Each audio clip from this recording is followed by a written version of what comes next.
اللهم صل على محمد وآل محمد. بسم الله الرحمن الرحيم. اللهم صل على محمد وآل محمد. اللهم صل على محمد وآل محمد. اللهم صل على محمد وآل محمد. بسم الله الرحمن الرحيم. عن فاطمة الزهراء عليها السلام بنت رسول الله صلى الله عليه وآله قال سمعت فاطمة أنها قالت دخل علي أبي رسول الله في بعض الأيام فقال السلام عليك يا فاطمة فقلت عليك السلام. قال إني أجد في بدني ضعفا فقلت له أعيذك بالله يا أبتاه من الضعف. فقال يا فاطمة ائتيني بالكساء اليماني فغطيني به. فأتيته بالكساء اليماني فغطيته به وسرت أنظر إليه وإذا وجهه يتلألأ كأنه البدر في ليلة تمامه وكماله. بسم الله الرحمن الرحيم. عن فاطمة الزهراء. بسم الله الرحمن الرحيم. عن فاطمة الزهراء عليها السلام بنت رسول الله صلى الله عليه وآله قال سمعت فاطمة أنها قالت دخل علي أبي رسول الله في بعض الأيام فقال السلام عليك يا فاطمة فقلت عليك السلام. قال إني أجد في بدني ضعفا فقلت له أعيذك بالله يا أبتاه من الضعف. فقال يا فاطمة ائتيني بالكساء اليماني فغطيني به. فأتيته بالكساء اليماني فغطيته به وسرت أنظر إليه وإذا وجهه يتلألأ كأنه البدر في ليلة تمامه وكماله. اللهم صل على محمد وآل محمد وعجل فرجه. فما كانت إلا ساعة وإذا بولد الحسن عليه السلام قد أقبل وقال السلام عليك يا أمّا. فقلت عليك السلام يا قرة عيني وثمرة فؤادي. فقال يا أماه إني أشم عندك رائحة طيبة كأنها رائحة جد رسول الله صلى الله عليه وآله وسلم. فقلت نعم إن جدك تحت الكساء. فأقبل الحسن عليه السلام نحو الكساء وقال السلام عليك يا جداه يا رسول الله أتأذن لي أن أدخل معك تحت الكساء. فقال وعليك السلام يا ولدي ويا صاحب حوضي قد أذنت لك. فدخل معه تحت الكساء. اللهم صل على محمد وآل محمد وعجل فرجه. فما كانت إلا ساعة وإذا بولدي الحسين عليه السلام قد أقبل وقال السلام عليك يا أمّاه. فقلت وعليك السلام يا ولدي ويا قرة عيني وثمرة فؤادي. فقال لي يا أماه إني أشم عندك رائحة طيبة كأنها رائحة جد رسول الله صلى الله عليه وآله. فقلت نعم إن جدك وأخاك تحت الكساء. فدنا الحسين عليه السلام نحو الكساء وقال السلام عليك يا جداه. السلام عليك يا من اختاره الله أتأذن لي أن أكون معكما تحت الكساء. فقال وعليك السلام يا ولدي ويا شافع أمتي قد أذنت لك فدخل معهما تحت الكساء. اللهم صل على محمد وآل محمد وعجل فرجه.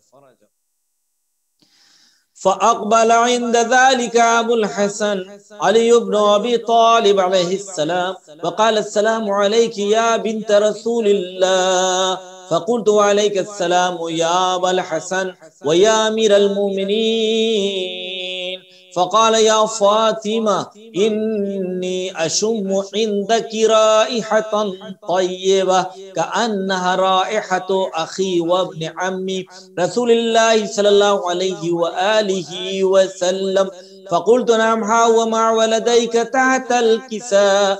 فأقبل علي عليه السلام نحو الكساء وقال السلام عليك يا رسول الله أتأذن لي أن أكون معكم تحت الكساء؟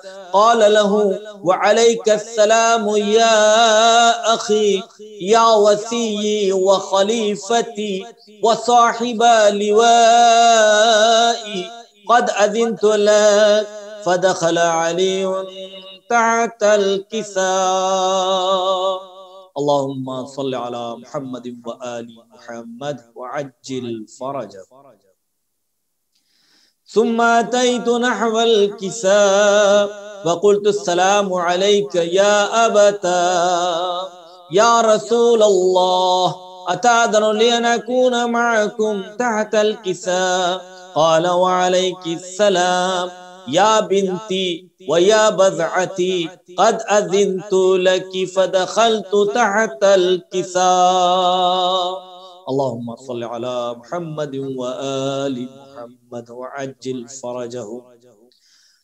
فلما اكتملنا جميعا تحت الكساء أخذ أبي رسول الله صلى الله عليه وآله وسلم بطرفي الكساء وأومأ بيده اليمنى إلى السماء وقال اللهم إن هؤلاء أهل بيتي وخاصتي وحامتي لحمهم لحمي ودمهم دمي يؤلمني ما يؤلمهم ويحزنني ما يحزنهم. أنا حرب لمن حاربهم وسلم لمن سالمهم وعدو لمن عاداهم ومحب لمن أحبهم. إنهم مني وأنا منهم. فاجعل صلواتك وبركاتك ورحمتك وغفرانك ورضوانك علي وعليهم وأذهب عنهم الرجس وطهرهم تطهيرا. اللهم صل على محمد وآل محمد. فقال الله عز وجل يا ملائكتي ويا سكان سماواتي إني ما خلقت سماء مبنية ولا أرضا مدحية ولا قمرا منيرا ولا شمسا مضيا ولا فلكا يدور ولا بحرا يجري ولا فلكا يسري إلا في محبة هؤلاء الخمسة الذين هم تحت الكساء. اللهم صل على محمد وآل محمد وعجل فرجه. فقال الأمين جبرائيل يا رب ومن تحت الكساء؟ فقال عز وجل هم أهل بيت النبوة ومعدن الرسالة هم فاطمة وأبوها وبعلها وبنوها. اللهم صل على محمد وآل محمد وعجل فرجه. فقال جبرائيل يا رب يتاذن لي أن أهبط إلى الأرض لأكون معهم سادسا. فقال الله نعم قد أذنت لك. فهبط الأمين جبرائيل وقال السلام عليك يا رسول الله. العلي الأعلى يقرئك السلام ويخصك بالتحية والإكرام ويقول لك وعزتي وجلالي إني ما خلقت سماء مبنية ولا أرضا مدحية ولا قمرا منيرا ولا شمسا مضيا ولا فلكا يدور ولا بحرا يجري ولا فلكا يسري إلا لأجلكم ومحبتكم وقد أذن لي أن أدخل معكم فهل تأذن لي يا رسول الله؟ فقال رسول الله صلى الله عليه وآله وسلم وعليك السلام يا أمين وحي الله إنه نعم قد أذنت لك. فدخل جبرائيل معنا تحت الكساء. اللهم صل على محمد وآل محمد وعجل فرجه. فقال لأبي إن الله قد أوحى إليكم يقول إنما يريد الله ليذهب عنكم الرجس أهل البيت ويطهركم تطهيرا. اللهم صل على محمد وآل محمد وعجل فرجه.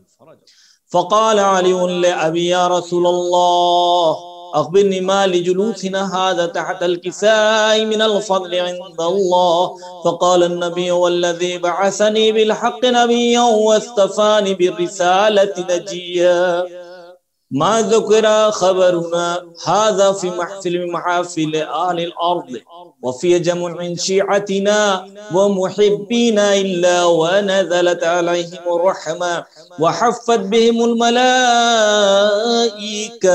واستغفرت لهم إلى أن يتفرقوا. اللهم صل على محمد وآل محمد وعجل فرجه.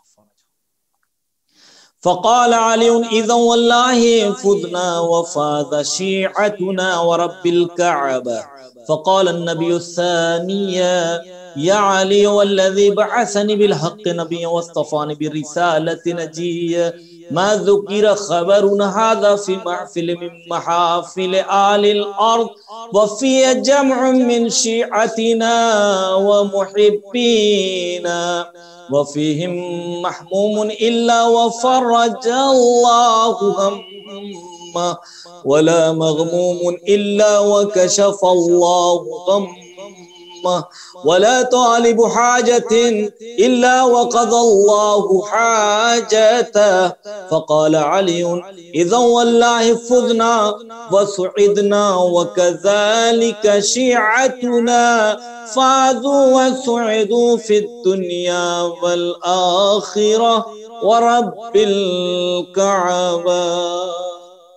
اللهم صل على محمد وآل محمد. اللهم صل على محمد وآل محمد. اللهم صل على محمد وآل محمد وعجل فرجهم. اے مل جل کر پنجتن پاک علیہ السلام کا واسطہ پروردگار عالم کو اپنی تمام حاجتوں کو پورا ہونے کے لیے تمہاری مریضوں کی شفا کے لیے خداوند عالم کو دیتے ہیں پنجتن پاک کا واسطہ. بسم اللہ الرحمن الرحیم. اللهم إني أسألك بحق محمد وأنت المحمود وبحق علي وأنت الأعلى وبحق فاطمة وأنت فاطر السماوات والأرض وبحق الحسن وأنت المحسن وبحق الحسين وأنت قديم الإحسان وبحق الأئمة التسعة الطاهرين من ذرية الحسين عليهم السلام اللهم صل على محمد وآل محمد وعجل فرجهم وأهلك عداءهم من الجن والإنس من الأولين والآخرين يا رب العالمين. اللهم صل على محمد. اللهم صل على محمد وآل محمد. رحم اللہ من قرأ الفاتحہ. بسم اللہ.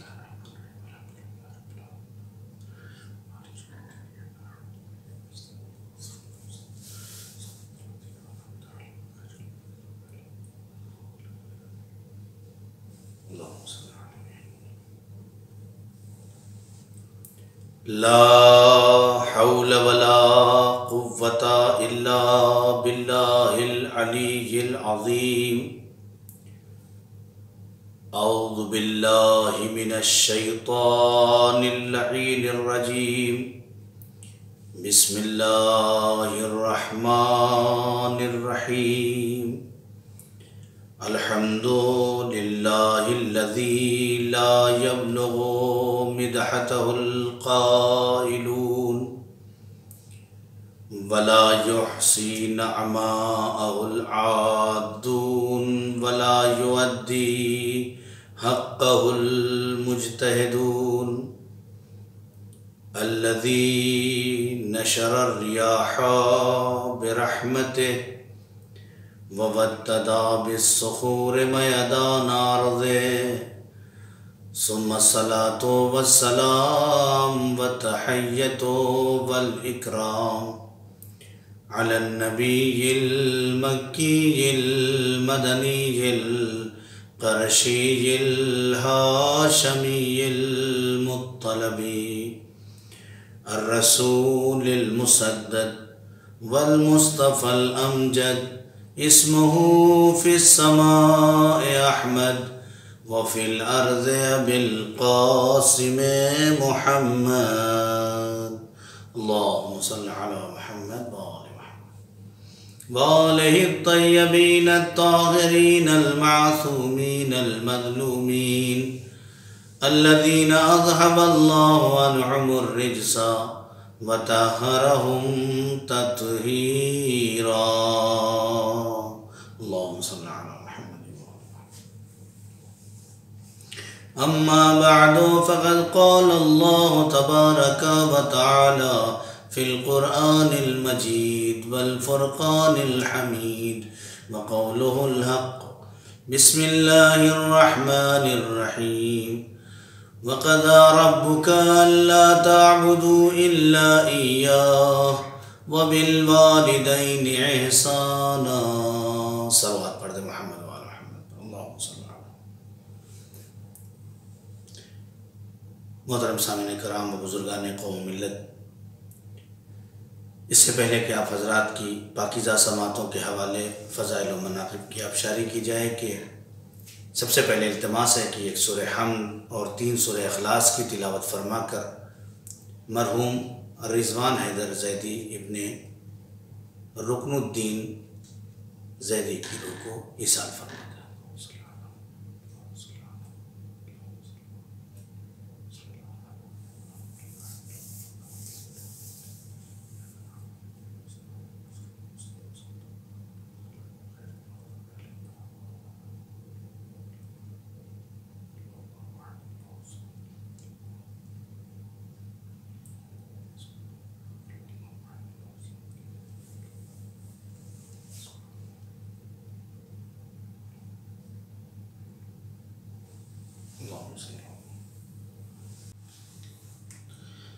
پروردگار عالم اپنی پاکیزہ کتاب قرآن مجید میں ارشاد فرما رہا ہے کہ وَقَضَى رَبُّكَ أَلَّا تَعْبُدُوا إِلَّا إِيَّاهُ وَبِالْوَالِدَيْنِ إِحْسَانًا.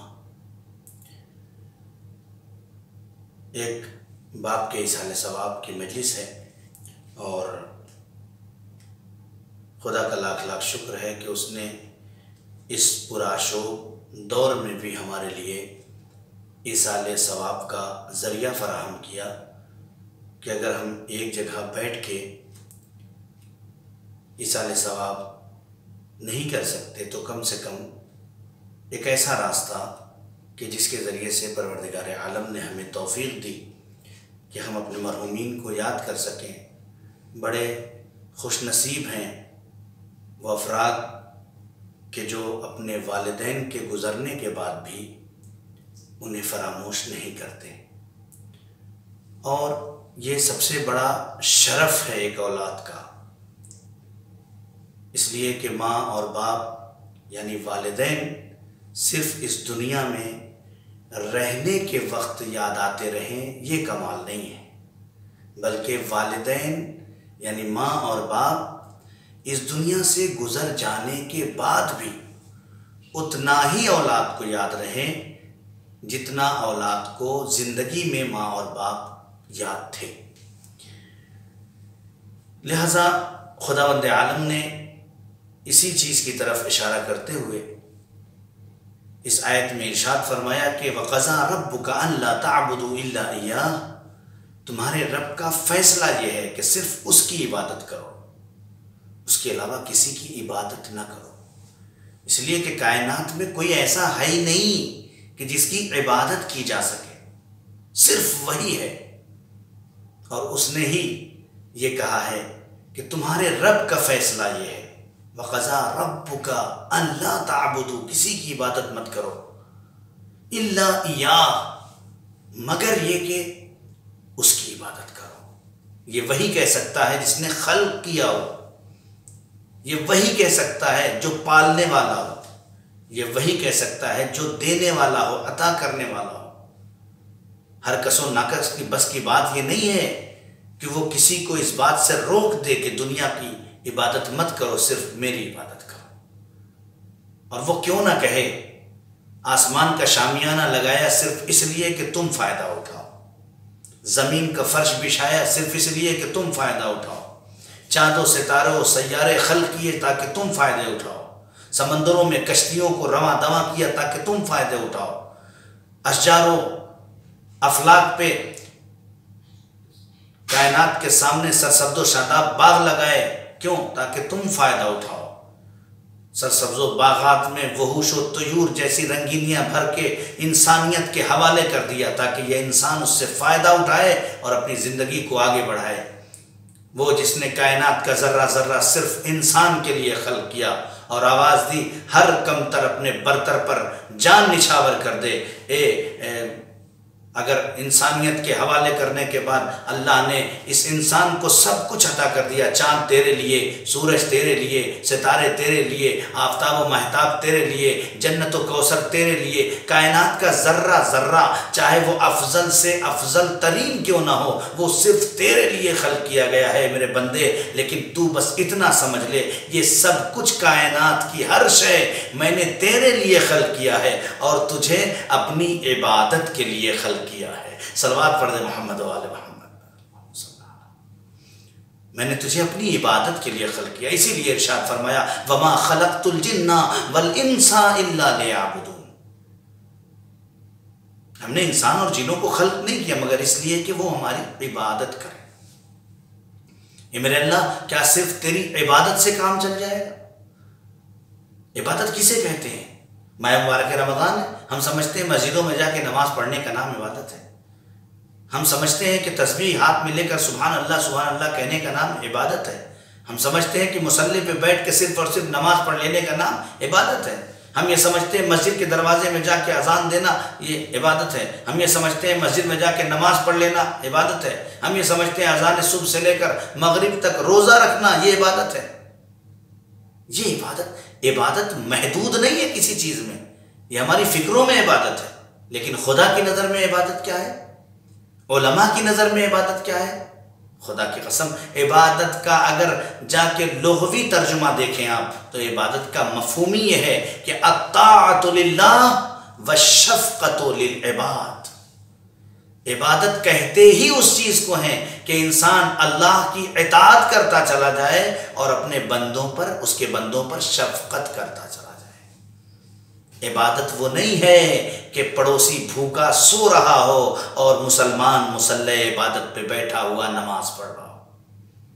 عبادت وہ نہیں ہے کہ مسجدوں میں صف و صف لگی ہوئی ہیں لیکن اس بات کی خبر بھی نہیں ہے کہ اس میں کس کو ضرورت ہے کس کو نہیں ضرورت ہے۔ عبادت یہ نہیں ہے کہ ہمارے گھروں میں اچھے اچھے مصلے لگے ہوئے ہیں اور خوبصورت قرآن رکھے ہوئے ہیں اور ہمارا پڑوس میں رہنے والا یتیم بچہ اس کے پاس کھانے اور رہنے کے لیے زندگی کا انتظام نہیں۔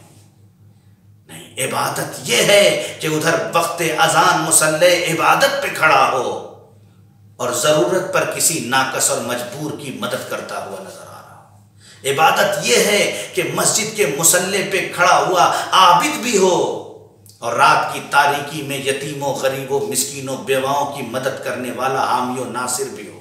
اسے عبادت کہتے ہیں، اسے عبادت کہتے ہیں۔ کائنات کا کوئی انسان ایسا نہیں ہے کہ جو ایک ہی وقت میں نماز بھی پڑھے اور بندوں کا خیال بھی کر لے، نماز بھی پڑھ لے اور کسی کی مدد بھی کر لے، ممکن نہیں ہے۔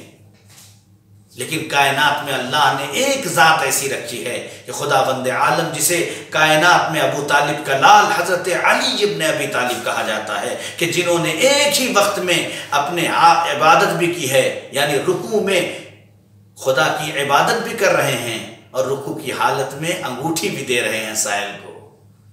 کسی نے کہا کہ یہ کیسے ممکن ہے کہ انگوٹھی سائل کو دے دیا جائے اور خدا کی عبادت بھی ہوتی رہے؟ واقعی ہم تصور بھی نہیں کر سکتے ہیں۔ اہل بیت علیہم الصلاۃ والسلام نے ہمیں وہ راستے اور وہ ہدایتیں دی ہیں کہ ہم سوچ بھی نہیں سکتے ہیں۔ اگر ان کی سیرت اور کردار میں آپ دیکھیں تو یہ ایسے عابد ہیں کہ رات میں مصلی عبادت پہ کھڑے ہوئے ہیں، دن میں مصلی عبادت پہ کھڑے ہوئے ہیں، لیکن اس کے باوجود ہر وقت کسی نہ کسی کی مدد کے لیے اپنے ہاتھوں کو اٹھائے ہوئے ہیں اور کسی نہ کسی کی مدد کرتے جا رہے ہیں۔ اور یہی انسانیت کا فریضہ بھی ہے کہ اگر ہم کسی معاشرے میں رہ رہے ہیں، جو حالات ابھی چل رہے ہیں، اگر ہم کسی معاشرے میں رہ رہے ہیں تو ہماری ذمہ داریوں میں سے ایک ذمہ داری ہے، اس لیے کہ ہم یہ سمجھ رہے ہیں کہ ہم زندہ ہیں، ہم یہ سمجھ رہے ہیں کہ ہم مال و دولت رکھتے ہوئے ہیں، ہم یہ سمجھ رہے ہیں کہ ہمارے پاس جاہ و اقتدار ہے، ہم یہ سمجھ رہے ہیں یہ ہماری بازوؤں کی قوت سے کمائی ہوئی دولت ہے۔ خدا کی قسم ایسا نہیں ہے۔ اگر خدا کی توفیق نہ ہوتی تو کائنات میں کوئی ایک انسان ایسا نہ ہوتا جو اپنی نفس حیات کو کائنات انسانی میں اور اس چلتی ہوئی کائنات میں زندگی کی رمق کے حوالے سے تصور کر سکتا۔ یہ تو صرف خدا کی توفیق اور اس کا کرم ہے کہ ہم زندہ ہیں۔ بلکہ جملے یوں بدل دوں، ہم یہ سمجھتے ہیں کہ ہم زندہ ہیں، ہم یہ سمجھتے ہیں کہ ہم باحیات ہیں، جبکہ قرآن کی نظر میں ہماری زندگی کی کوئی حقیقت نہیں ہے۔ قرآن اس کو زندگی نہیں کہتا کہ چلتے پھرتے رہو زندہ ہو، کھاتے پیتے ہو زندہ ہو، اٹھتے بیٹھ رہے ہو زندہ ہو۔ قرآن اسے زندگی نہیں کہتا، اسے ہماری اصطلاح میں زندگی کہا جاتا ہے، ہمارے معاشرے میں اسے زندہ کہا جاتا ہے۔ جو چل رہا ہو، جو کھا رہا ہو، جو پی رہا ہو، اسے زندگی کہا جاتا ہے، جبکہ قرآن اور اہل بیت کی نظر میں اسے زندگی نہیں کہتے۔ اہل بیت علیہ الصلوۃ والسلام، حضرت امیر المومنین علیہ الصلوۃ والسلام، غالب کل غالب حضرت علی ابن ابی طالب علیہ الصلوۃ والسلام کی اگر نہج البلاغہ اٹھا کے آپ دیکھیں، وہاں میرا مولا فرماتا ہے خدا کی قسم بہت سارے لوگ ایسے ہیں، بہت سارے لوگ ایسے ہیں کہ جو گلیوں اور کوچوں میں چلتی ہوئی لاش کی طرح گزر رہے ہیں۔ ان کا جسم زندہ ہے، ان کا ضمیر مردہ ہو گیا ہے۔ چل تو رہے ہیں لیکن زندہ نہیں ہیں، یہ کھا تو رہے ہیں مگر زندہ نہیں ہیں، یہ اٹھ بیٹھ تو رہے ہیں مگر زندہ نہیں ہیں۔ زندہ کیا ہیں؟ کہا زندہ وہی ہے جو اپنے جسم کے ساتھ ساتھ اپنے ضمیر کو بھی زندہ رکھ سکے، جو جسم کے ساتھ ساتھ اپنے ضمیر کو بھی کمال تک پہنچائے، جو جسم کے ساتھ ساتھ اپنی روحانی اور معنوی شخصیات کو بھی کمال تک پہنچائے۔ یہ ہے عبادت کا مفہوم، الطاعۃ للہ والشفقۃ للعباد۔ صلوات پڑھتے محمد و آل محمد پر صلی اللہ علیہ وسلم۔ تو اللہ کی عبادت کرو، اس کے بعد کیا کرے پروردگار؟ کیا عبادت؟ کہانی وبالوالدین احسانا، اور اپنے والدین کے ساتھ احسان کرو۔ اب دیکھیں، یعنی خدا کی قسم، ہم نے اگر آپ شریعت کے مصلی پہ جا کے تلاش کریں تو احترام والدین میں خدا نے کیا نہیں رکھا ہے؟ ابھی ماہ مبارک رمضان ہے، آپ دیکھیں روزہ رکھ رہے ہیں آپ، یہ واجب روزہ اسے رکھنا ہے، لیکن ایک مستحب روزہ، اگر کوئی اولاد ہے کوئی بیٹا ہے وہ مستحب روزہ کہے کہ میں رکھوں گا، مطلب 15 شعبان کا روزہ، اگر ایک بیٹا کہے کہ میں رکھوں گا لیکن اس کا باپ راضی نہ ہو، اس کو وہ ناراحت ہو، اس کو اذیت ہو اس بیٹے کے روزہ رکھنے سے، تو اب یہی شریعت یہ کہتی ہے کہ تم چاہے مستحب روزہ کیوں نہ ہو، میرا مستحب روزہ مت رکھو، اس لیے کہ اس روزے کا کوئی فائدہ نہیں ہے جس میں تمہارا باپ راضی نہ ہو، جس میں تمہارے والد راضی نہ ہو۔ کتنا کمال ہے ماں باپ کا، بلا تقل لہما اف، ان کے سامنے اف بھی نہ کہو۔ علماء سے جا کے پوچھیں آپ کہ اف کسے کہتے ہیں، واقعی تصور کریں آپ، ولا تقل لہما اف۔ دیکھو جب تمہارے ماں باپ میں سے دونوں یا کوئی ایک بوڑھے ہو جائیں تو ان کے سامنے اف بھی نہ کہو۔ اف بھی نہ کہو یعنی کیا؟ علماء نے کہا کہ اف کا مطلب یہ ہے، بعض علماء یہ کہتے ہیں کہ اف کسی لفظ کا نام نہیں ہے، بس اپنی حرکات اور انسان کے اثرات کا نام ہے، یعنی ماں اور باپ میں سے کسی ایک نے کوئی کام کہا انسان کو اور وہ منہ بنا لے، صرف یہ صرف منہ بنا لینا شریعت میں اف کہلاتا ہے۔ تو خدا نے اس سے بھی منع کیا ہے۔ اپنی عبادت کے بعد، بہت جملہ آپ کے حوالے کر رہا ہوں کہ اپنی عبادت کے بعد خدا بند عالم نے بغیر کسی شرط و قید کے جس چیز کا پوری انسانیت کو حکم دیا ہے، وَبِالْوَالِدَيْنِ احسانا، اپنے ماں باپ کے ساتھ احسان کرو، یا اس کی عبادت سب سے پہلے یا اس کے بعد فوراً اپنے ماں باپ کے بعد احسان ہے میرے اللہ۔ یہ کیا وجہ ہے کہ اپنی عبادت کے بعد، اپنی اطاعت کے بعد فوراً اس والدین، ان ماں باپ جو پالنے والے ہیں ان کے بارے میں تو کیوں آخر کہہ رہا ہے وَبِالْوَالِدَيْنِ احسانا؟ آخر انہوں نے کیا کر دیا ایسا کہ اپنی ذات کے بعد، اپنی عبادت کے بعد فوراً ان پر احسان کی گفتگو کر رہا ہے؟ خدا آواز دے گا، ارے میرے بندو، اگر یہ تم ان کو کیا جانتے ہو، خلق کرنے والا میں ہوں، دنیا میں لانے والے یہ ہیں، یہ تمہارے مجازی رب ہیں۔ جب تم اپنے مجازی رب کو نہیں پہچان پاؤ گے تو اپنے حقیقی رب کو کیسے پہچان پاؤ گے؟ پہلے اپنے مجازی رب کو پہچاننے کی کوشش کرو، پھر اپنے حقیقی رب کو پہچاننے کی کوشش کرنا۔ صلوات پڑھ دیں محمد و آل محمد، اللہم صلی اللہ۔ تو غور کریں آپ، ان کا احترام ضروری ہے۔ وَلَا تَقُلْ لَهُمَا اُفٍّ، ان کے سامنے اف بھی نہ کہنا۔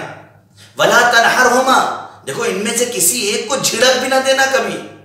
لاکھ پیسے والے ہو جاؤ، لاکھ دولت والے ہو جاؤ، لاکھ کسی منصب پہ چلے جاؤ، لاکھ کسی عہدے پہ چلے جاؤ، کسی بڑی کمپنی میں چلے جاؤ، کہیں بھی چلے جاؤ، تمہارا کوئی معیار نہیں ان کے سامنے۔ وَلَا تَقُلْ لَهُمَا اُفٍّ وَلَا تَنْحَرْهُمَا، دیکھو ان کو کبھی اف بھی نہ کہنا، ان کو کبھی جھڑک نہ دینا۔ تم ایسا نہ ہو کہ تم اپنے وجود میں، اپنے بڑکپن میں اتنا غرور کرنے لگو کہ اپنے ماں باپ کو بھول جاؤ، تم یہ بھول جاؤ کہ تمہیں پیدا کرنے والا کون ہے، تمہیں وجود دینے والا۔ تم خدا کی قسم اپنے اس ہاتھ سے اپنے چہرے پہ بیٹھی ہوئی مکھی کو بھی ہٹا نہیں سکتے تھے۔ یہ تو کمال ہے ان والدین کا جس نے تمہیں اس طرح سے پروان چڑھایا کہ تم ان ہاتھوں سے جو کسی مکھی کو ہٹانے کے لائق بھی نہیں تھا، آج انہی ہاتھوں سے اپنا دفاع کر رہے ہو اور دشمنوں سے اپنا بچاؤ کر رہے ہو۔ تمہارے وجود میں اتنی صلاحیت نہیں تھی کہ تم اپنے ہاتھوں سے اسے اٹھا کے لقمہ بنا کے اپنے وجود کے اندر اتار سکتے، اپنے دہن کے حوالے کر سکتے۔ سلام کرو ان ماں اور باپ کو کہ جنہوں نے لقمہ بنا بنا کے تمہیں اس لائق بنا دیا، اتنا پروان چڑھا دیا کہ آج تم کسی کو دینے اور کھلانے کے لائق ہو گئے ہو۔ سلام کرو ان والدین کو جنہوں نے اپنے آغوش میں پال کے تمہارے یقین کو اتنا کمال بخشا، تمہارے ایمان کو اتنا کمال بخشا، تمہارے دین کو اتنا کمال بخشا کہ اگر تم سوتے بھی رہو، سوتے میں بھی تم سے پوچھا جائے کہ اللہ کتنے ہیں تو تم یہی کہو گے کہ خدا ایک ہے۔ تم سے پوچھا جائے نبی کتنے ہیں، تم کہو گے 1,24,000 انبیاء ہیں۔ تم سے پوچھا جائے بڑے رسول کتنے ہیں، تم کہو گے 5 ہیں۔ تم سے پوچھا جائے امام کتنے کتنے ہیں تو تم نہ کہو گے 13 نہ کہو گے 11. کیوں نہیں کہو گے؟ یہ آغوش والدین کی تربیت کا نتیجہ ہے کہ اگر سوتے ہوئے میں بھی تمہیں اٹھا دیا جائے اور تم سے سوال کیا جائے کہ تمہارے امام کتنے ہیں تو سوتا ہوا بچہ بھی شیعہ کا یہ کہہ دے گا ہمارے امام 12 ہیں. صلوات پڑھ دے محمد و آل محمد. ہمارے امام 12 ہیں. یہ کہاں سے آیا؟ یہ اسی تربیت کا نتیجہ ہے. ہم کچھ بھی نہیں تھے، ہمارے وجود میں کچھ بھی نہیں تھا. خدا نے جب ہمارا وجود اس کائنات ارضی پر لا کے رکھا اور آغوش مادر میں کے حوالے کیا اور آگے آغوش مادر میں پہنچایا تو ہمارے وجود میں کوئی ایسی طاقت نہیں تھی. ہم کچھ بھی نہیں کر سکتے تھے. یہ آنکھیں تھیں لیکن ٹھہرتی نہیں تھی، کسی چیز کو دیکھ نہیں سکتی تھی. یہ ہاتھ تھے لیکن کچھ اٹھا نہیں سکتے تھے. یہ پاؤں تھے لیکن چل نہیں سکتے تھے. کچھ بھی نہیں کر سکتے تھے. کس نے بنایا اس لائق کہ یہ ہاتھ چلنے لگے؟ کس نے بنایا اس لائق کہ یہ پاؤں اپنے آپ کام کرنے لگے؟ کس نے بنایا اس لائق کہ یہ فکر صحیح فکر کرنے لگے؟ کس نے بنایا اس لائق کہ آنکھیں دیکھنے لگیں؟ خدا نے وجود بخشا ہے لیکن کھانے کا سلیقہ سکھانے والی کو ماں کہتے ہیں، انگلیاں پکڑ کے چلانے والے کو باپ کہا جاتا ہے. اسی لیے اللہ نے دونوں کا حق برابر رکھا. وَبِالْوَالِدَيْنِ احسانا. یہ نہیں کہا کہ تم ماں کے اوپر زیادہ احسان کرو یہاں پہ یا باپ کے اوپر زیادہ احسان کرو. نہیں، جب تربیت کا مرحلہ آتا ہے تو خدا کہتا ہے وَبِالْوَالِدَيْنِ احسانا. تم اپنے ماں باپ پر احسان کرو. اور تم کیا کر سکتے ہو احسان؟ انہوں نے تم پر اتنا احسان کر دیا ہے، اتنا احسان کر دیا ہے، اتنا احسان کر دیا ہے کہ تم ان کے احسانات کو شمار بھی نہیں کر سکتے ہو. اگر تم اپنی ابتدائے زندگی سے لے کر انتہائی زندگی تک صرف سوچو گے، غور کرو گے تو تمہاری پوری زندگی میں ماں باپ کے احسان کے علاوہ کوئی شے نظر نہیں آئے گی. ایسا نہ ہو کہ ان کے اپنے تمام تر کون ایسا باپ ہے جو اپنی استطاعت کے اعتبار کے سے اپنے بچوں کی تربیت نہ کرتا ہو؟ کون ایسی ماں ہے کہ جس کے پاس جو کچھ ہے وہ سب اپنے بچوں پہ نچھاور نہ کر سکتی، نہ کر دیتی ہو؟ کائنات کی کوئی ماں ایسی نہیں ہے جو اپنا سب کچھ اپنے بچوں. یہی تو ایک ایسی محبت ہے جس میں کوئی فائدہ دکھائی نہیں دیتا، جو فائدے اور مقصد کے تحت نہیں ہوتا. کائنات میں ایک ماں ہی کا رشتہ ایسا ہے کہ بچہ جتنا ترقی کرتا ہے اتنا ماں خوش ہوتی ہے. باپ کا رشتہ ایسا ہوتا ہے کہ بیٹا جتنا ترقی کرتا ہے باپ کا سینہ چوڑا ہوتا ہے. خدا کرے کائنات کے ہر ماں باپ کو ان کے بچوں کی ترقی ان کی آنکھوں کے سامنے دکھائی دے جائے تاکہ ماں باپ خوش ہو جائیں. بس 2 جملے کہہ کے ماں باپ کے حوالے سے آپ کے حوالے کر دوں، خاص طور سے ان نوجوانوں کو جو میری آواز سن رہے ہیں. کبھی ایسا نہ ہو کہ تم بڑے ہو جاؤ اور تم یہ کہہ دو کہ میرے باپ نے میرے ساتھ کیا ہی کیا. آج کل ایک صدا بہت تیزی سے ابھر رہی ہے صحن عالم میں. ہر جوان یہ کہتا ہے ارے میرے باپ نے میرے ساتھ کیا کیا، مجھے کچھ نہیں بنایا، میرے لیے کیا چھوڑا. ارے یہی کیا کم ہے کہ تمہیں اس لائق بنا دیا کہ تم جوان ہو گئے. یہی کیا کم ہے کہ تمہیں اس لائق بنایا کہ معاشرے میں عزت سے زندگی گزار رہے ہو. یہی کیا کم ہے کہ جو کھا رہے ہو وہ حلال کھلا رہا ہے. اب اس سے بڑی نعمت اور کیا چاہیے؟ جتنی استطاعت تھی والدین نے اپنی ساری استطاعت تم پر لگا کر تمہیں منزل کمال تک پہنچایا ہے. لہٰذا اسی لیے آپ دیکھیں کہ تاریخ گواہ ہے کہ ہم یہ سوچتے ہیں کہ ہم نے اپنے والدین کے لیے بہت کچھ کر دیا، بہت کچھ کر دیا. ہم نے مجلس کر دی، ہم نے یہ کر دیا، ہم نے وہ کر دیا. ماں باپ مجلس کرنے کے لیے صرف نہیں ہے. ماں باپ ایک سورہ فاتحہ پڑھ دینے کا نام نہیں ہے. ماں اور باپ تو اس تعویذ کا نام ہے کہ جب تک زندہ رہے، جب تک تمہاری ضمانت ہے، اور جب اس دنیا سے چلے جائیں جب بھی انہیں اپنے وجود میں رکھو. یہی وجہ ہے کہ آپ دیکھیں، اگر آپ تاریخ کے دامن میں اٹھا کے دیکھیں گے تو آپ کو مل جائے گا کہ جب معصوم کے سامنے کوئی شخص آیا اور آنے کے بعد وہ کہتا ہے کہ مولا میں بہت پریشان ہوں یا میں بہت گناہ گار ہوں، تو کہا جاؤ اپنی ماں کی قبر پہ بیٹھ کر ماں کے سامنے کہو، ماں سے قبر کا وسیلہ دو خداوند عالم کی بارگاہ میں۔ وہ شخص کہتا ہے معصوم میرے پاس میری ماں کی قبر کا نشان بھی نہیں ہے۔ آپ تصور کریں، رحمتوں کے بادل پہ غضب کے آثار نظر آ گئے۔ کہا شرم نہیں آتی تجھے اپنی ماں کی قبر کا نشان بھی پتہ نہیں ہے؟ کہا معصوم نہیں پتا ہے۔ کہا اگر نشان بھی نہیں پتا، تجھے اپنی ماں کی قبر بھی نہیں پتا ہے، اگر تجھے اپنی ماں کا قبر نہیں پتا کہ کہاں پہ ماں کی قبر ہے، تو تو کسی بھی قبرستان میں جا، کسی بھی صحرا میں جا کے اپنے ہاتھوں سے زمین پر ایک قبر بنا اور اس قبر کو نشان بنا اپنی ماں کا، اور وہاں بیٹھ کے دعا کر، استغفار کر، خداوند عالم تجھے اس نسبت کی بنیاد پر معاف کر دے گا۔ اللہ اکبر۔ ہم کچھ بھی نہیں تھے، ہماری والدہ، ہمارے والد، انہوں نے ہمیں سب کچھ بنایا ہے۔ آج اگر کائنات میں انسان ترقی کر رہا ہے، میں نے دیکھا ہے بہت سارے لوگوں سے، آپ نے بھی دیکھا ہوگا، اور تقریباً 1-2 واقعات ایسے گزرے ہیں کہ والدین نے جو کچھ سرمایہ تھا لگا کے پڑھا دیا، آج ترقی کر گئے، ترقی کرنے کے بعد تھوڑا سا اللہ نے اور ترقی دی، کسی عہدے پہ چلے گئے، دہلی جیسی جگہ پہ چلے گئے، یہ اپنی آنکھوں سے دیکھا واقعہ بتا رہا ہوں، دہلی جیسی جگہ پہ چلے گئے، وہاں پہ IAS بن گئے، PCS بن گئے، نتیجہ کیا ہوگا؟ گاؤں سے باپ آیا، اس کے کپڑے اچھے نہیں، اس کے جوتے اچھے نہیں، آفس میں جیسے ہی اندر آیا، پہلے تو چہرے کا رنگ متغیر ہو گیا جناب کا، بیٹا ہے، باپ نے پڑھایا ہے، اپنی غربت میں پڑھا کے IAS بنایا ہے، نتیجہ کیا ہوا؟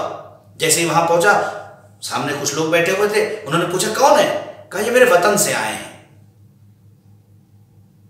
ایک جملہ تو بڑا عجیب و غریب ہے جو ہمارے احباب نے ہم سے بتایا کہ ایک جہاں کا واقعہ، انہوں نے یہ کہا کہ یہ ہمارے گھر پہ کام کرتے ہیں۔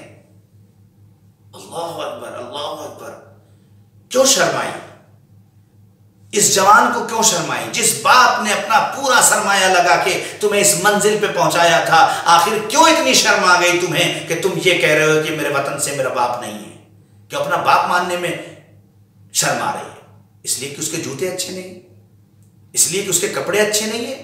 خدا کی قسم یہ اس لیے ہے کہ تم نے اپنے جوتے تو اچھے کیے لیکن اپنے باپ کے جوتے اچھے نہیں کیے، تم نے اپنے کپڑے تو اچھے کیے، اپنے والدین کے کپڑے اچھے نہیں کیے۔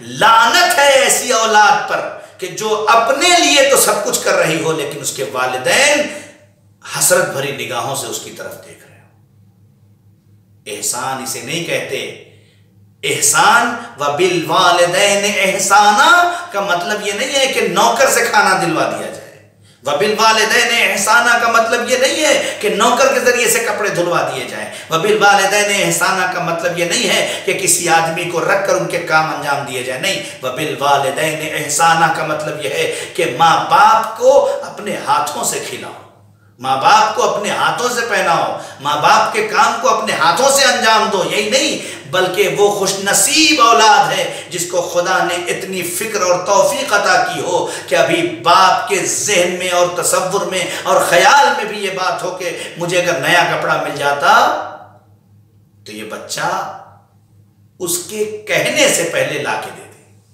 ابھی باپ کو تشنگی کا احساس ہو کہ مجھے پانی چاہیے، اولاد میں اتنا کمال پیدا ہو جائے کہ وہ پانی لا کے دے دے۔ یہ ہے احسان، احساسات کو اپنے اندر اتارنا۔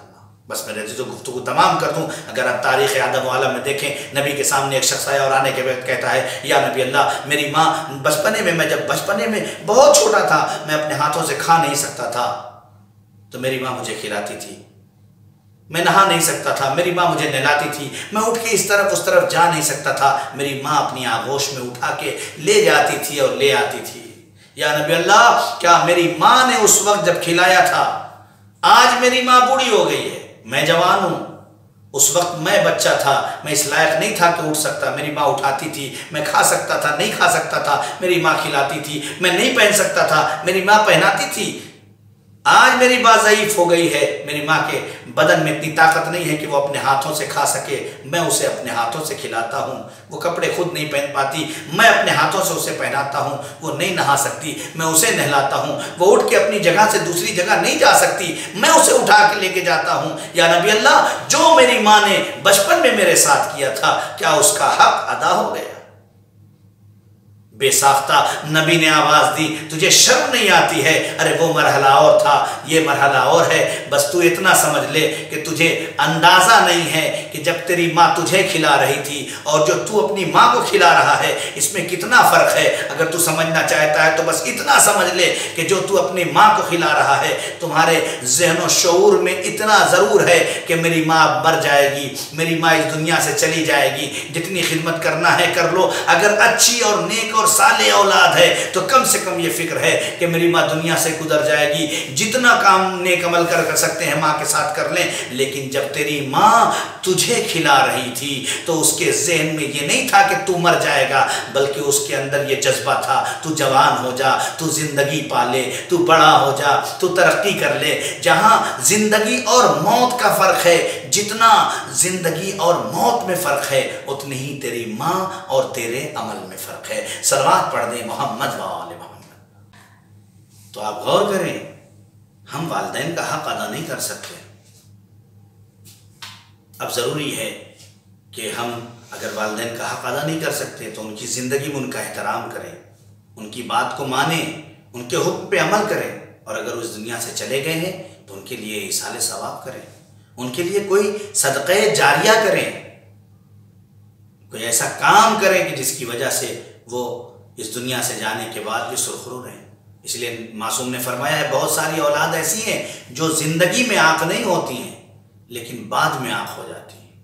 بہت ساری اولاد ایسی ہوتی ہیں جو زندگی میں آنکھ ہوتی ہیں لیکن مرنے کے بعد وہ آنکھ نہیں رہ جاتی۔ کیوں؟ اس لیے کہ اگر زندگی میں آنکھ نہیں ہے تو مرنے کے بعد آنکھ کیسے ہو جاتے؟ بھول جاتے ہیں ہماری ماں کون، ہمارے باپ تھے، چلے گئے، اب کیا ہے؟ نہیں، ایسا نہیں ہے۔ یہ ایک ایسی شخصیات ہیں کہ جن کا کرم مرنے سے پہلے بھی ہوتا ہے، جن کا کرم مرنے کے بعد بھی ہوتا ہے۔ لا تقل لهما اف، ان کے سامنے کبھی بھی اف نہ کہنا زندگی میں۔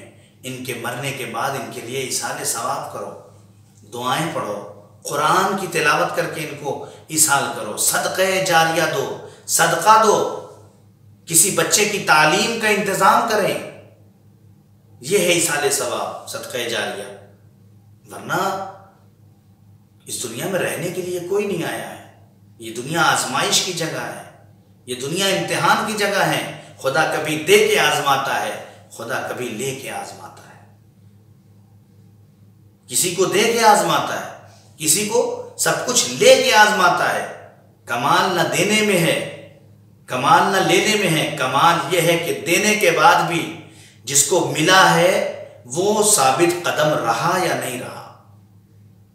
کمال یہ ہے کہ لینے کے باوجود جس سے سب کچھ چھن گیا ہے وہ اپنے دین پہ ثابت قدم رہا یا نہیں رہا ہے۔ یہ دنیا اس چیز کا نام ہے، ورنہ جو آیا ہے اسے جانا ہے۔ نہ 6 مہینے کا بچہ، نہ سال بھر کا، نہ 5 سال، نہ 10 سال، نہ 50 سال، نہ 100 سال، کچھ بھی نہیں۔ اور یہ بھی غلط ہے جو ہم کہتے ہیں کہ ارے ابھی تو ان کے رہنے کا دن تھا، چلے گئے۔ ایسا نہیں ہے۔ ہمیں نہیں پتا ہے کہ موت کب آئی، یہ وہی جانتا ہے جس نے خلق کیا ہے، اور جب جسے جانا ہے وہی جانتا ہے۔ کسی کے اختیار میں موت اور حیات نہیں ہے، اسی نے زندگی دی ہے، وہی اس زندگی کو لے لے گا۔ یہ امتحان اس دنیا میں اس لیے رکھا گیا ہے تاکہ میدان محشر میں کل جا کے ہم یہ نہ کہہ سکیں کہ پروردگار اگر ہمیں موقع دیا ہوتا تو ہم کچھ لے کے آئے ہوتے۔ ہر جانے والا جانے کے وقت کچھ نہ کچھ ہمارے لیے چھوڑ جاتا ہے، اور کچھ نہ کچھ میں سب سے پہلی چیز یہ ہے کہ جب کوئی جا رہا ہے تو ہمیں اپنی موت کو یاد کرنا چاہیے کہ نہ جانے کب ہم بھی اس دنیا سے چلے جائیں گے۔ آیا ہم ثابت قدم ہیں یا نہیں ہیں؟ آیا ہم اپنے دین پر ہیں یا نہیں ہیں؟ یہی وجہ ہے کہ جب آپ دیکھیں کربلا کے ایک ایک واقعات ہمارے لیے درس گاہ ہیں۔ اگر کربلا کا غم نہ ہوتا تو ہمارے لیے غموں کا مداوا نہ ہوتا۔ جب جناب قاسم سے پوچھا گیا کہ موت کیسی ہے تو آواز دی اہلا من العسل، یہ تو شہد سے زیادہ شیریں ہے۔ کیوں؟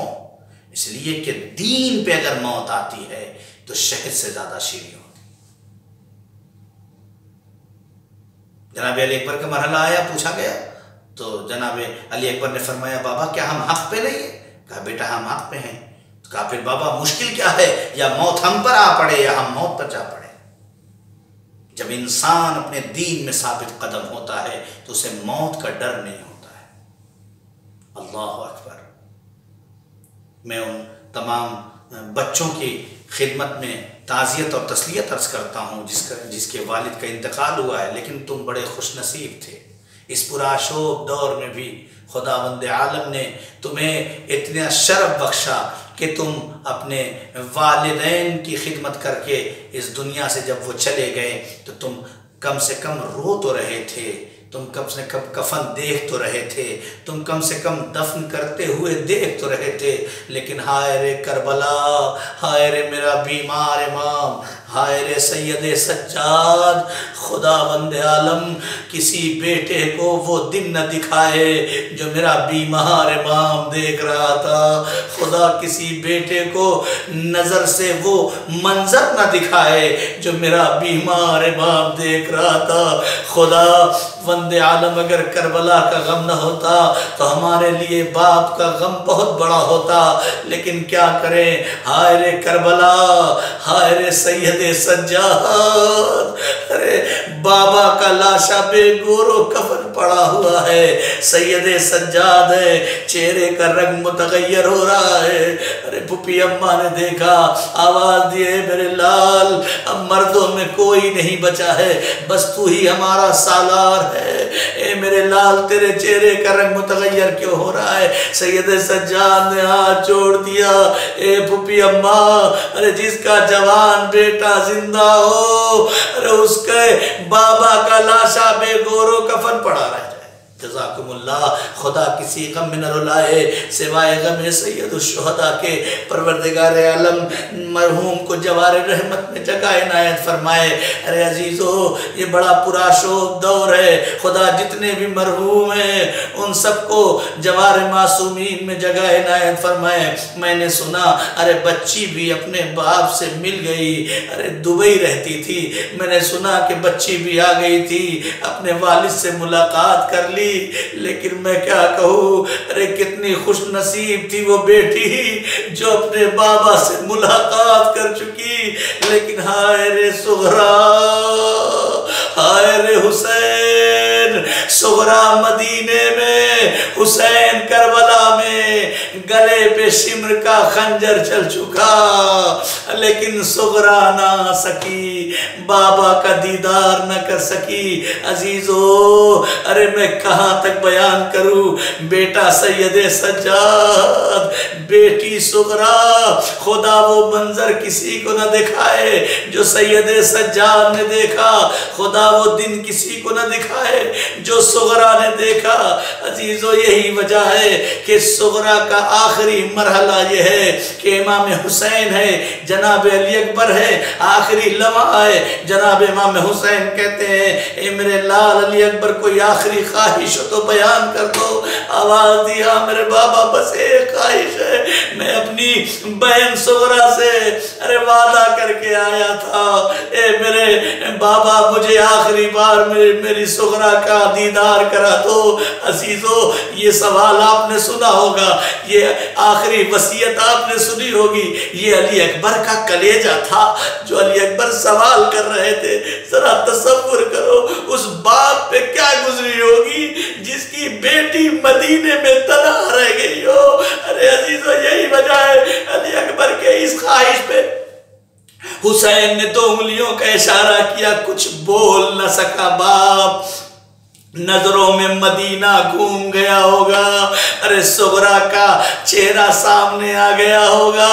اے علی اکبر دیکھو، بابا صغرا نظر نہیں آتی، اماں کی لحد پہ بابا نظر نہیں آتی، اے بابا صغرا نظر نہیں آتی، ارے نانا کے روضے پہ بابا صغرا نظر نہیں آتی، ارے اپنے حجرے میں صغرا نظر نہیں آتی، کہا بابا ام سلمہ کے کمرے میں بھی بابا صغرا نظر نہیں آتی۔ بابا اے بابا ایک سوال کر لیا جناب علی، بابا کہیں ایسا تو نہیں میری صغرا ارے اپنے علی اکبر کا انتظار کرتے کرتے اس دنیا سے چلی گئی ہو؟ اللہ اکبر اتنا کہنا تھا، حسین نے آواز دیے علی اکبر ارے ذرا دروازے مدینے پہ دیکھو، بنی ہاشم کے دروازے پہ دیکھو۔ اب جو دیکھا تو کیا دیکھا، صغرا دروازے پہ بیٹھی ہوئی اپنا دائنا رخسار علی اکبر کے نقش قدم پہ رکھے ہوئے کربلا کا رخ کر کے بس کہہ رہی ہے، اے میرے بھیا علی اکبر، ارے صغرا اب بھی تیرا انتظار کر رہی ہے۔ سَيَعْلَمُ الَّذِينَ ظَلَمُوا أَيَّ مُنْقَلْبٍ يَنْقَلِبُونَ إِنَّا لِلَّهِ وَإِنَّا إِلَيْهِ رَاجِعُونَ رِضًا بِقَضَائِهِ وَتَسْلِيمًا لِأَمْرِهِ رَبَّنَا تَقَبَّلْ مِنَّا إِنَّكَ أَنْتَ السَّمِيعُ الْعَلِيمُ۔ پروردگار تجھے محمد و آل محمد کا واسطہ میرے اللہ امام زمانہ کے ظہور میں تعجیل فرما۔ میرے اللہ بڑا پرآشوب دور ہے، جہاں جہاں بھی مومنین و مومنات مریض ہیں بیمار کربلا کے صدقے میں ان سب کو شفائے کامل و عاجل عنایت فرما۔ اے میرے اللہ تمام بندگان خدا میں جہاں جہاں بھی جو بھی ہیں ان سب کی جان مال عزت آبرو کی حفاظت فرما۔ اے میرے اللہ تمام یتیم و غریب مسکین بیواؤں کے نان و نفقے کا غیب سے انتظام فرما۔ اے میرے اللہ تمام یتیم اور غریب بچیوں کی شادی کا غیب سے انتظام فرما۔ اے میرے اللہ ماہ مبارک رمضان ہیں، ہم بڑے گناہگار ہیں، ہم سب کے گناہان کبیرہ اور صغیرہ کو دامن عفو میں جگہ عنایت فرما۔ اے میرے اللہ تجھے محمد و آل محمد کا واسطہ ہمارے امام کے ظہور میں تعجیل فرما، ہمیں ان کے اعوان و انصار میں شمار فرما۔ آپ حضرات سے التماس ہے سورہ حمد 3 سورہ اخلاص کی تلاوت فرما کر مرحوم رضوان حیدر زیدی ابن رکن الدین حیدر زیدی کی روح کو ایصال فرما۔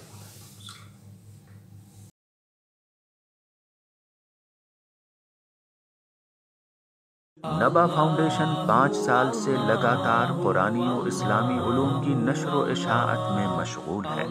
گزشتہ 5 برسوں سے یہ فاؤنڈیشن مختلف قرآنی اور اسلامی سرگرمیوں میں مصروف ہے۔ 1. نبا قرآنی میگزین، نوجوانوں کے لیے ایک نفیس اور کلرفل میگزین جو صرف قرآنی علوم سے سرشار ہے۔ قرآنی معلومات، قرآنی معمے، قرآنی شخصیات کا تعارف، قرآنی لطیفے اور قرآنی اشعار وغیرہ اس میگزین میں دیکھے جا سکتے ہیں۔ 2. حوزہ علمیہ معصومہ قم، طالبات کے لیے جامعۃ الزہرا ایران کے کورس کے مطابق ام المقدسہ سے فارغ التحصیل معلمات کے ذریعے شہر لکھنؤ میں کلاسز کا اہتمام کیا جاتا ہے۔ 3. کالج کی طالبات کے لیے سنڈے کلاسز کا انعقاد۔ 4. آن لائن دینی کلاسز، مختصر مدت آن لائن کلاسز کا 3 ماہی پیکج جس میں قرآن مع تجوید، احکام، اخلاق اور تاریخ و عقائد جیسے موضوعات پر کلاسز رکھی جاتی ہیں۔ 5. سمر کلاسز، کالج اور یونیورسٹی کی طالبات کے لیے مختلف جگہوں پر 15 روزہ دینی کلاسز کا اہتمام جس میں علوم قرآن، عقائد، تاریخ اور روزمرہ کے مسائل وغیرہ کے کلاسز منعقد ہوتے ہیں۔